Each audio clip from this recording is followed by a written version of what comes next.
Hello and welcome to another Cliff Reviews Art House. This time I'm reviewing the film Anemone, directed by Ronan Lewis. So I approach this film with a great deal of anticipation. Any project that brings Daniel Day-Lewis back onto the screen is potentially exciting, and with actors like Sean Bean and Samantha Morton involved, my expectations only increased. The subject matter is interesting as well. Anemone is a drama about a troubled ex-British soldier who retreats to a remote hut where family wounds resurface as he confronts his past, including things that happened when he served in Northern Ireland. So it all looked good. However, this film did not work for me. Something about it just didn't come together.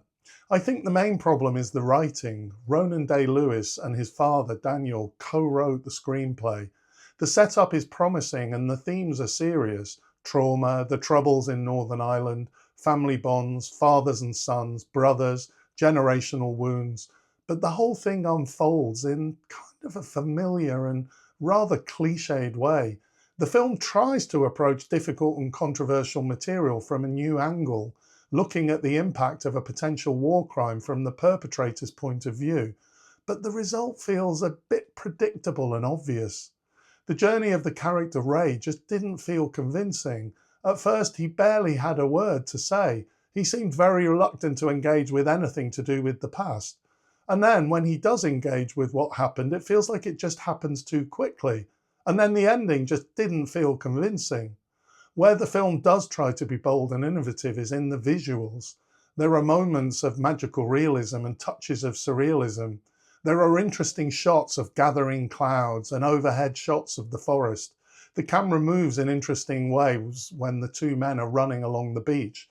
I think a lot of the outdoor filming must have been done with drones, and some of the shots are interesting. There's also an unusual scene where the side of the hut opens like a stage and the camera pulls back.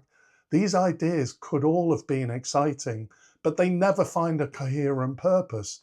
The film often feels like a play rather than a piece of cinema, and I'm not convinced that the more creative flourishes actually add anything essential. In fact, they seem out of place. In the end, Anemone is an interesting attempt that falls short. Given the high expectations, this seemed particularly disappointing. The ambition is there, but the execution is uneven. I do think this could have been something much better given the talent involved. Thanks for watching, and I'll see you next time.